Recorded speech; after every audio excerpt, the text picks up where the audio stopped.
नमस्कार, मैं आचार्य कृष्णमोहन शर्मा आप सभी का बहुत बहुत स्वागत करता हूं। आज मैं आपके सामने जन्म कुंडली में योगों के विषय में चर्चा करने के लिए उपस्थित हुआ हूं।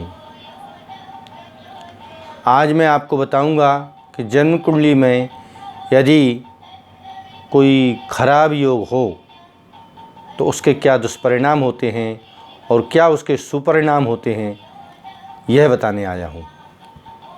वैसे जन्म कुंडली में बहुत सारे योग पाए जाते हैं, लेकिन एक विशेष योग है जिसको लेकर सभी के मन में बड़ी भ्रांतियाँ हैं। कोई कहता है ये योग पहले था ही नहीं, बाद में आया है। कोई कहता है नहीं, इस योग के विषय में कभी कोई चर्चा ही नहीं है। लेकिन जो भी है, अध्ययन में ये पाया गया है कि इस योग के जातक कुछ विशेष प्रतिभा के धनी होते हैं। मैं जिस योग के विषय में आपसे चर्चा करने जा रहा हूँ वह योग है काल सर्प योग। काल सर्प योग जन्म कुंडली में कैसे बनता है और उसके क्या परिणाम होते हैं और उससे क्या लाभ होता है, क्या हानि होती है, यह मैं आपको बताने जा रहा हूँ। जन्म कुंडली में राहु और केतु के बीच में सारे ग्रह यदि इकट्ठे हो जाएं, ध्यान रखिए, राहु और केतु के बीच, राहु से बाहर नहीं जाना चाहिए कोई ग्रह, केतु से बाहर नहीं जाना चाहिए कोई ग्रह, सारे ग्रह राहु और केतु के अंदर हों तो यह काल सर्प योग निर्मित होता है। काल सर्प योग जिनकी कुंडली में होता है, काल सर्प योग कई तरह के वर्णन इसके विषय में आए हैं,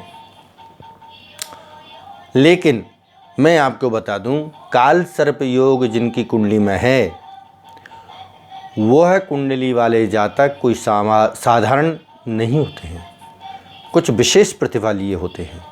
काल सर्प योग वाले जातकों के जीवन में अचानक बहुत लाभ होता है और अचानक बहुत हानि होती है। और भी अध्ययन में पाया गया है कि काल सर्प योग जिनकी कुंडली में है उनके जीवन में कुछ विशेष घटनाएं घटित होती हैं। जैसे कभी तो उनको बहुत सफलताएं प्राप्त होंगी और कभी वो बहुत असफल हो जाएंगे। काल सर्प योग को एक तरह से पितृदोष भी माना गया है।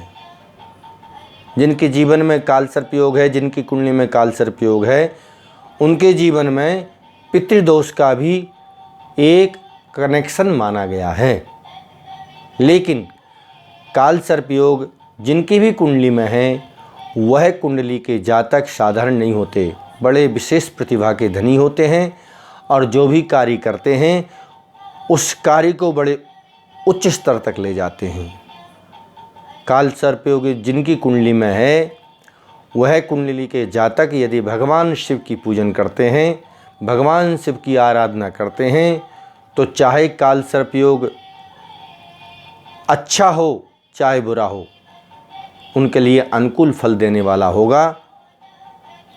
इसलिए भगवान शिव की पूजन करने से काल सर्प योग वालों की सभी मनोकामनाएं पूर्ण हो सकती हैं। नमस्कार।